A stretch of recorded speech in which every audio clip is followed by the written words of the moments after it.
हाँ भाई बताओ, ले लू गयो और साढ़े सुनना चाहिए वो पहलो पेज है और दूसरो पेज है इस हिसाब से यानी कि ऊपर लगा रहे हैं नंबर लगा रहे हैं ना इस हिसाब से मैं बेजूत को नहीं, मैं थाली बताऊँ। हाँ भाई एक मिनट देखो, विद्युत विभव विद्युत क्षेत्र में संबंध, ठीक है। टॉपिक देखो, इंपॉर्टेंट टॉपिक है, विद्युत विभव व विद्युत क्षेत्र में संबंध या विभव प्रवणता।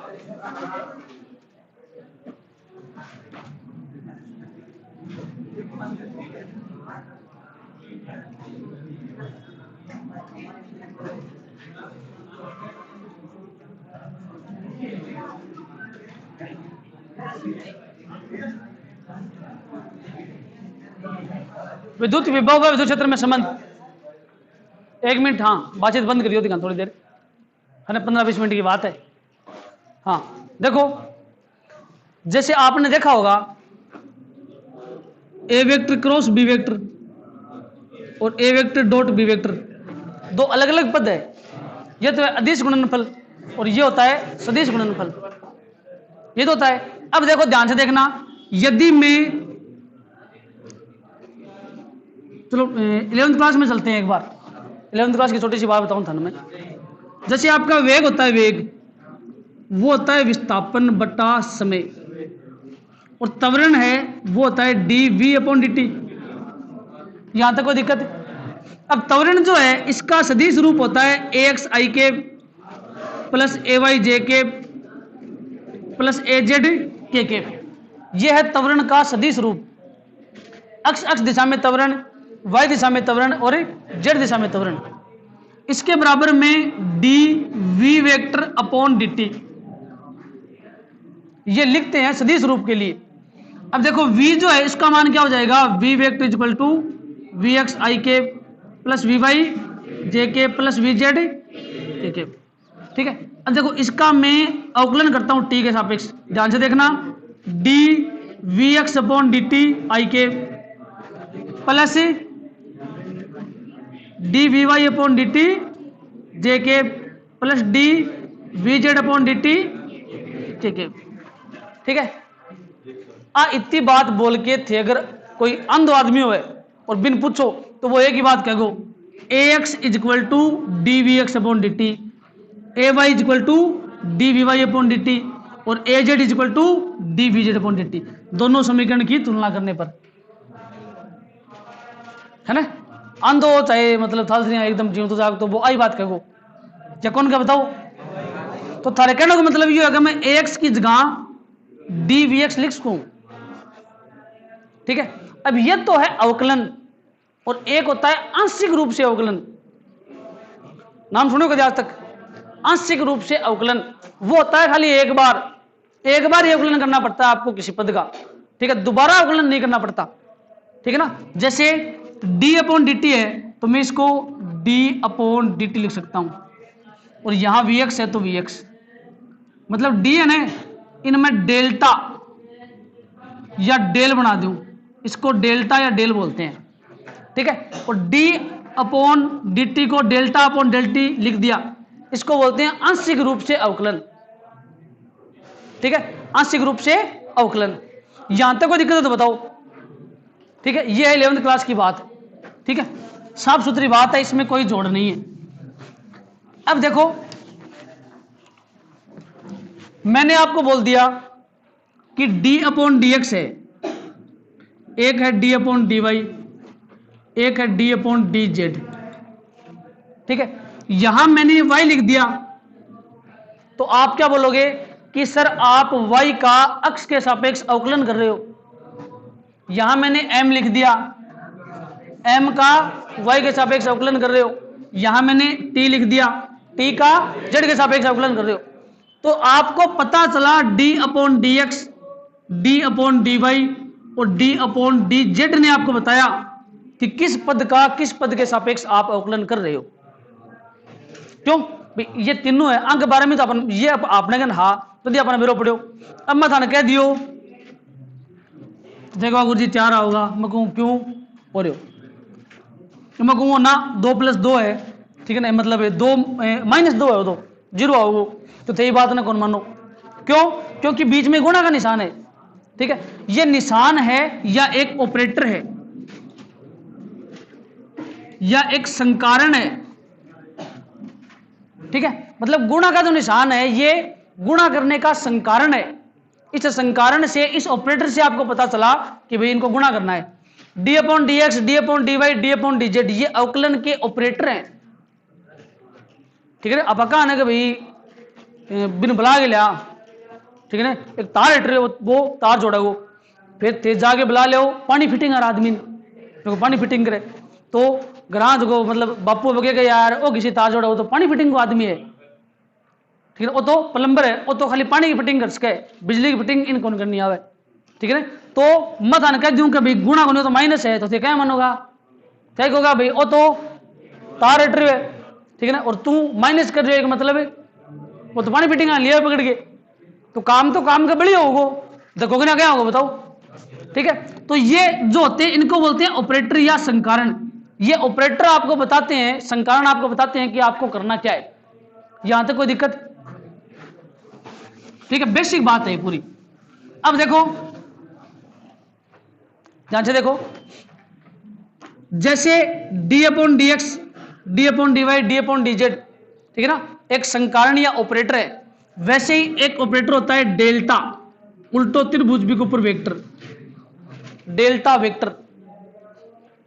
ठीक है, ये एक ऑपरेटर है डेल्टा वेक्टर, और इसका मान जो है वो होता है del/del x i के plus del/del z del y j के प्लस del/del z के।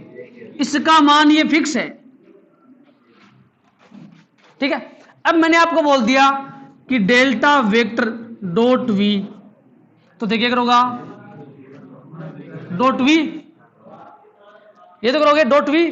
अब मैंने लिख दिया delta vector cross v vector, v चलो v के ऊपर वेक्टर नहीं लगता, क्रॉस e वेक्टर, तो आप क्या करोगे क्रॉस e वेक्टर, फिर सारणिक विधियों अपा इको सदिश गुणनफल करांगा। और अब मैंने यहां लिख दिया डेल्टा वेक्टर डॉट v, तो क्या लिखूंगा डॉट v, तो v को इससे गुणा करेंगे डायरेक्ट, तो क्या आएगा del v/del x i के, del v/del y j के, और del v/del z के। यहां तक कोई दिक्कत? ठीक है, ये जो ऑपरेटर है ये यहां पे काम आएगा। ठीक है ना, ये ऑपरेटर यहां पे काम आएगा। अब देखो विद्युत विभव विद्युत क्षेत्र में संबंध। ठीक है, विद्युत विभव व विद्युत क्षेत्र में संबंध देखो, v इक्वल टू क्या होता है E vector dot D R vector या डीएल वेक्टर। ठीक है, और यदि ये असमान विद्युत क्षेत्र हो तो माइनस, समान हो तो प्लस। यहां तक कोई दिक्कत? इसको मैं खोल लूंगा, ठीक है, तो क्या हो जाएगा ये ई वेक्टर डॉट सॉरी ई डीएल कोस थीटा। ठीक है, माइनस है तो माइनस। ठीक है, और ये v है संपूर्ण विभव, किसी मतलब विभव का टुकड़ा ले लिया आपने, अल्पांश का टुकड़ा ले लिया, उसके ऊपर विभव dv, तो E इक्वल टू क्या हो जाएगा minus E equal to dv/dl cos theta. Theta equal to मान लिया मैंने 0 डिग्री। 0 क्यों? क्योंकि मैंने मान लिया कि E वेक्टर किसी गोले का फलन है या E किसी गोलीय चालक का विद्युत क्षेत्र है, तो गोलीय चालक के प्रत्येक बिंदु पर E और dr वेक्टर या E और dl वेक्टर के बीच में कोण थीटा बराबर 0 डिग्री। ठीक है, तो यहां हो जाएगा minus E equal to sorry dv/dl या E equal to minus dv/dl। ठीक है, अब यदि मैं कोस को 90 करूं तब तो हो जाएगा 0, और कोस को 0 किया तब हो जाएगा 1। मतलब कोस जो है उसमें 0 डिग्री की वैल्यू 1 होती है। ठीक है ना, और 1 सर्वाधिक मान है, 1 से कम मतलब 1 से ज्यादा मान कोस में 0 डिग्री के अलावा होता ही नहीं है। बताओ कौन सा को है? कोई है किसी कोण जगम कोस थीटा को मान 1 आ जा? कोई कोण नहीं है ना। √3/2 वो 1 हुक्म है, तुम 2 को भाग देगा √3 मापा लगा अपन बोलो वो √3/2, लेकिन 2 को भाग देते हैं वो मान 0 कुछ निकल गया होगा। ठीक है, इसका मतलब यदि मैं 0 डिग्री करूं तो आपका ई जो है वो मैक्सिमम हो जाएगा, ठीक है, और माइनस में हो रहा है मैक्सिमम। मैक्सिमम किस में हो रहा है? माइनस में। इसका मतलब हानि हो रही है वो भी अधिकतम। हाँ, धन्यवाद धन्यवाद, बहुत बहुत धन्यवाद, thank you thank you thank you. ठीक, हाँ हाँ बिल्कुल बिल्कुल बिल्कुल। ये बोल रहा है मैं आई गो सर, मतलब क्या मैं जाऊं सर, या और कोई काम है तो बताओ। ठीक है, विभव में क्या हो रही है? हानि। तो माइनस डीवी अपॉन डीएल है, ये विभव में हानि की अधिकतम दर को प्रदर्शित करता है। ठीक है, और इसका जो मान होता है माइनस डीवी अपॉन डीएल का, ठीक है, माइनस को तो एक बार माइनस को आपको लिखना नहीं है। डीवी अपॉन डीएल मैक्सिमम जो है इसको गणितीय रूप में डेल वेक्टर लिखते हैं, डेल वेक्टर डॉट वी, ठीक है, या डेल्टा वेक्टर डॉट वी, इसके बराबर ये फिक्स होता है। ठीक है, डीवी अपॉन डीएल मैक्सिमम को गणितीय रूप में डेल्टा वेक्टर डॉट वी लिखते हैं। ठीक है, अब देखो इससे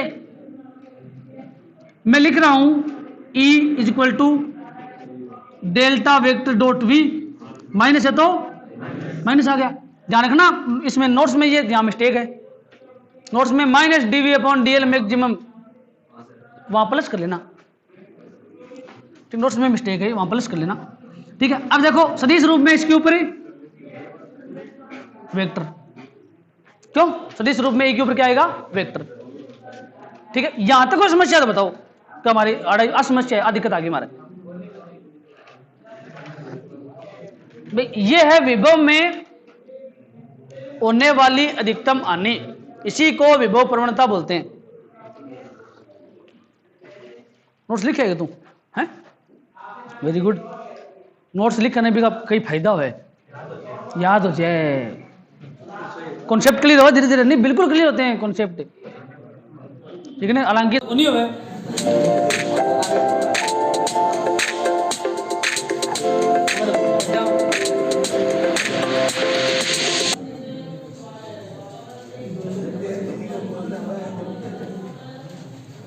ठीक है, यहां तक कोई दिक्कत? E vector is equal to minus DV upon D, मतलब minus del vector dot V. ठीक है, अब देखो ध्यान से, एक मिनट ध्यान से देखो, यदि एल की जगह आर हो तो minus DV upon D R, चलो इसकी जगह आर लिखते हैं, is equal to minus DV upon D R. ये जो विद्युत क्षेत्र है ये किसी स्मॉल आर त्रिज्या के गोले से संबंधित है। स्मॉल आर आ गई, मतलब स्मॉल आर क्या है? त्रिज्या।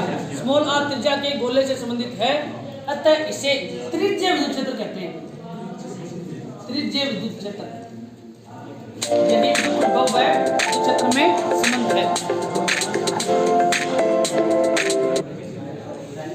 यही विद्युत विभव विद्युत क्षेत्र में संबंध है। ठीक है, यहां तक कोई दिक्कत? थाने यो करना है वो भी करना है, ये दोनों करना है टेस्ट में परीक्षा में जो भी है। ठीक है, अब देखो ध्यान से, इसमें कोई दिक्कत नहीं है, इतना बताया इसमें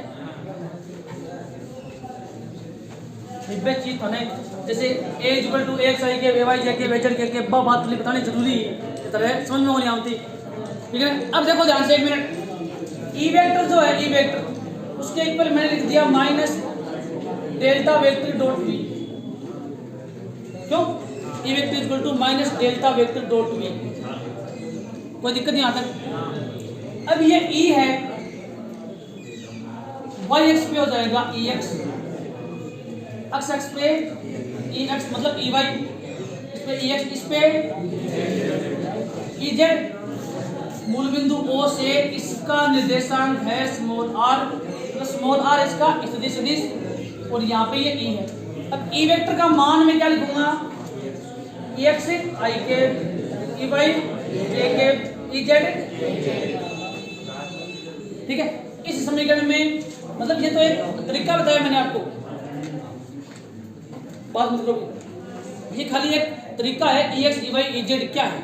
ई एक्स अक्ष अक्ष पर विद्युत क्षेत्र का घटक, ई वाई वाई अक्ष पर विद्युत क्षेत्र का घटक, और ई जेड जेड अक्ष पर विद्युत क्षेत्र का घटक। ठीक है, अब देखो ई वेक्टर का मान यहाँ रखते हैं समीकरण में, ध्यान से देखना, यह आएगा आपके पास ई एक्स आई के प्लस ई वाई जे के प्लस के के is equal to minus delta vector dot. यहां तक कोई समस्या? अब देखो डेल्टा वेक्टर का मान फिक्स होता है del upon del X I के plus del upon del Y J के plus del upon del Z. ये आई जे के है अंत पहली फिक्स को आई के del upon del X J के del upon del Y K del upon del Z. Clear यहां तक? ये मान इस समीकरण में रखेंगे तो आपके पास आएगा ई एक्स आई के plus E Y J K E Z K is equal to minus delta vector की वैल्यू ये रखेंगे। ध्यान से देखना माइनस है, माइनस में मैं आगे गुणा कर रही हूं del V upon del X I के minus del V upon del Y J के minus del V upon del Z. यहां तक कोई समस्या? तुलना करने पर ई एक्स का मान आपके पास आएगा del V upon del X, E Y का मान minus del V upon del Y और ई जेड का मान minus del V upon del Z. ठीक है, अब देखो ध्यान से छोटी सी बात, यदि v का मान जो है वो एक्स वाई हो, v equal to X Y है, v इक्वल टू क्या है एक्स वाई, और मैं आपको बोलूं कि ई वेक्टर बताओ कि ई वेक्टर का मान कितना आएगा और v का मान है एक्स वाई। ठीक है, तो आप क्या करोगे, पहले ये सूत्र लिखोगे कि ई वेक्टर बराबर क्या होता है ई एक्स आई के प्लस ई वाई जे के प्लस ई जेड के के। ठीक है, फिर से E X E Y E Z को मान निकालोगा। चलो ई एक्स का मान निकालते हैं। ध्यान से देखो ई एक्स बराबर minus del V upon del X, minus del V upon del X. ठीक है, minus del upon del X, V का मान एक्स वाई है, इसमें से नियतांक क्या है y, क्योंकि अवकलन हमेशा x का x के सापेक्ष y का y के सापेक्ष। ठीक है, y क्या आएगा बाहर तो minus Y del x upon minus Y, तो आप बोलोगे ई एक्स का मान माइनस वाई है। क्लियर? अच्छा, ई वाई का मान याद करना है minus del V upon del Y, minus del upon del Y, V का मान एक्स वाई, एक्स बाहर आएगा वाई का तो माइनस है, ई वाई का मान क्या आ गया। अब मैं बोलूं ई जेड क्या हो जाएगा, एक minute, minus del V upon del Z minus del X Y upon del Z क्या हो जाएगा जीरो। ई जेड का मान क्या हो गया जीरो, क्योंकि इसमें जेड का पद ही नहीं है। ठीक है ना, और अगर उन्हें एक्स वाई जेड हो जाए तो दोबारा कॉमन किया जाए एक्स वाई और जेड का अवकलन एक, जेड के सापेक्ष जेड का अवकलन एक, तो इसका ई जेड का मान क्या हो जाएगा जीरो। अब मैं बोलूँ ई वेक्टर बताओ तो आप लिखोगे E vector is equal to X का मान माइनस वाई आई के माइनस एक्स जे के प्लस जीरो जे के लिखो ही मत। ठीक है, अब मैं कहती हूँ ए वेक्टर को परिमाण क्या होता है, देखो एक मिनट ध्यान से देखना। जैसे R vector equal to X I के वाई जे के जेड के होता है, तो आर वेक्टर का परिमाण जो है वो आर के बराबर होगा। इसका मतलब एक्स के गुणांक का स्क्वायर मतलब आई के गुणांक का स्क्वायर प्लस जे के गुणांक का स्क्वायर प्लस के गुणांक का स्क्वायर का अंडर रूट। ठीक है ना, तो परिमाण निकालना को सूत्र है 11वीं क्लास में थाने पढ़ाई है, याद करने के बाद की बात है। ठीक है, परिमाण यदि आपको किसी सदिश का ज्ञात करना है तो आई के गुणांक का स्क्वायर प्लस जे के गुणांक का स्क्वायर प्लस के गुणांक का स्क्वायर। तो आई का गुणांक यहाँ क्या है एक्स, जे का गुणांक वाई, के का गुणांक Z, X square plus Y square plus Z square root. अब यहाँ पे देखो आई का गुणांक ई एक्स मतलब माइनस वाई, तो माइनस वाई का स्क्वायर प्लस माइनस एक्स का स्क्वायर प्लस जीरो का स्क्वायर अंडर रूट। तो क्या आएगा ई वेक्टर का परिमाण या ई वेक्टर का मान Y square plus X square. ठीक है, अब देखो ध्यान से, इसने आपको एक क्वेश्चन दे दिया,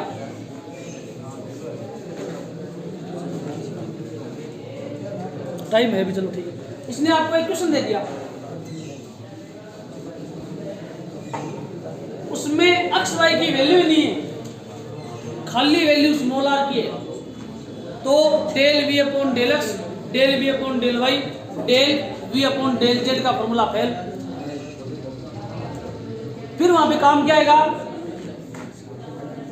ई vector is equal to minus D V upon D R और आगे आर के। ये है इसका सदिश रूप। ई इक्वल टू क्या होता है, D V upon D R और सदिश रूप में आगे आर के। ठीक है, और इसने आपको वैल्यू दे दी v की, v इक्वल टू 343 बट्टा आर स्क्वायर। ये v का मान है। ठीक है, 343 बट्टा आर, क्वेश्चन है आगे आ रहा है ना, 343 बट्टा आर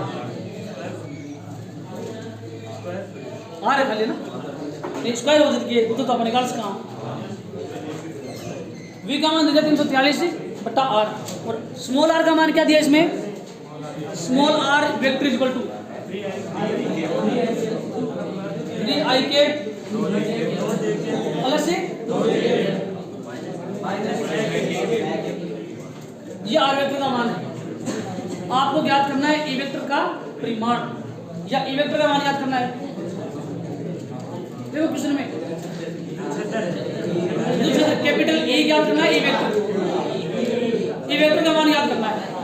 ध्यान से देखो एक मिनट, v की वैल्यू आपको ये दी हुई है, r की वैल्यू ये दी हुई है, r वेक्टर की वैल्यू आपको E vector equal to minus D V upon D R, R के फॉर्मूले में D V upon D R का मान निकालना है पहले, उसके बाद में आर के का मान निकालना है और इस समीकरण में रखना है, कुछ नहीं करना। क्यों, क्योंकि यहाँ पे D V upon D X, D V upon D Y मतलब डेल या मतलब del V upon del Z है। क्यों, क्योंकि एक्स वाई जेड का मान ही नहीं है।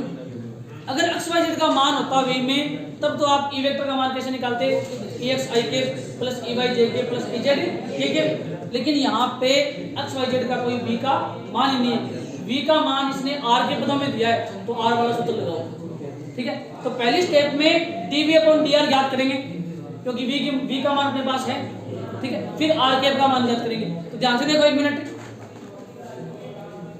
D V upon D R का मान आपने ज्ञात कर लिया। देखो D upon D R, v का मान आपके पास है 343 बट्टा आर, मतलब 343 बट्टा आर का आपको आर के रिस्पेक्ट में अवकलन करना है।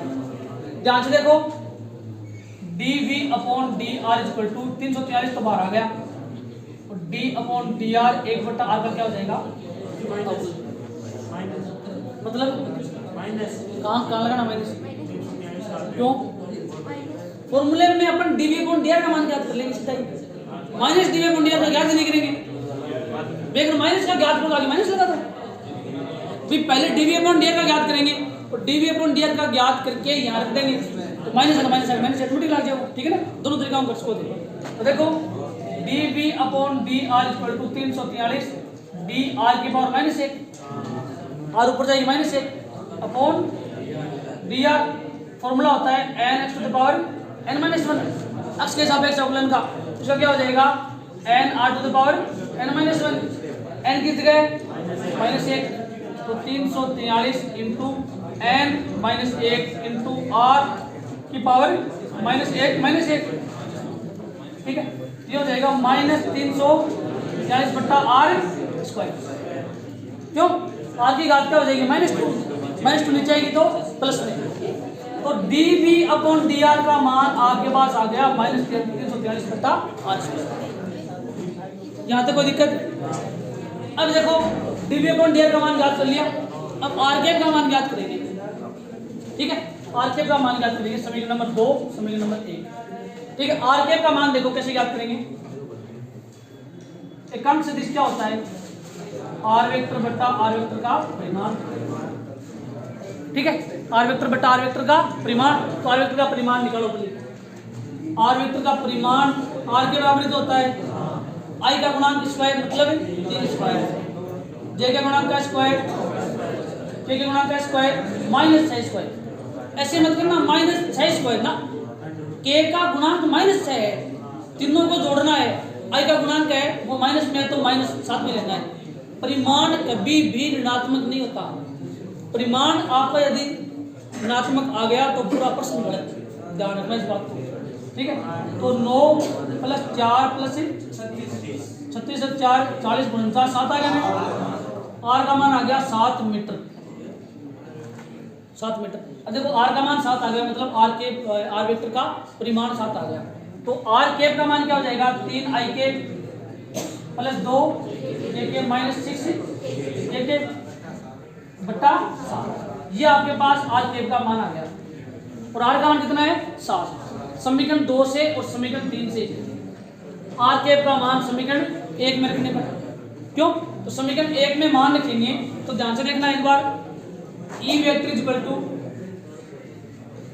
Minus into D V upon D का मान क्या है? माइनस में ना, तो माइनस 340 बटा r square into r cap का मान 3 i cap plus 2 j cap minus 6 बटा आर। आर का मान कितना? 7। तो प्लस 340 होगा ना, 343 अपॉन 7 गुणा 7 गुणा 7 कट्टा है सिद्ध 49 में 7 गुणा कराना 343 होगा। डॉट या गुणा 3 आई के प्लस 2 जे के माइनस 6। ठीक है, ई वेक्टर का मान आपके पास आ गया 3 आई के प्लस 2 जे के माइनस 6। ठीक है, तो सीधी सी बात है, याद रखो 343 बट्टा आर यदि आपको दिया हुआ हो, v का मान 343 बट्टा आर दिया हुआ हो, 343 बट्टा आर दिया हुआ हो और आर का मान 3 2 6 हो, 3 दूनी 6, 3 दूनी 6 हो, तो उसका उत्तर आर वेक्टर का मान ही आएगा। याद रख लो इस प्रश्न डायरेक्ट। आर का मान 343 बट्टा आर दिया हो और आर वेक्टर का मान 3 दूनी 6, 3 2 और 6, चाहे माइनस में चाहे प्लस में धान करना है। मान दो साथ दिया हो, अगर यहाँ पे प्लस 6 होता तो साथ ही आता। ठीक है, तो ई वेक्टर का मान आर वेक्टर के बराबर हो जाएगा। ठीक है, बस इतना ही झमेला है इसमें। अब ध्यान पूछ लिया अगर लोग मेरे को परिणामी विद्युत क्षेत्र बताओ या ई वेक्टर का परिमाण बताओ, तो 3 square plus 2 square plus minus 6 square 7 आओ, 7 आओ ना, 7 हो जाएगा। ठीक है, ध्यान रखना इस बात को। अब v का मान r के पदों में न देके x के पदों में दे दिया। ठीक है, तो अवकलन आपको आनी चाहिए। अवकलन था मेरी अवकलन तो कर सको आराम से। ठीक है ना, 1 फुल विचार नीचे 1 फुल मेरो 1 एक बार बता दियो ना x n -1 बड़ा विचार। ठीक है, जो भी है। ठीक है।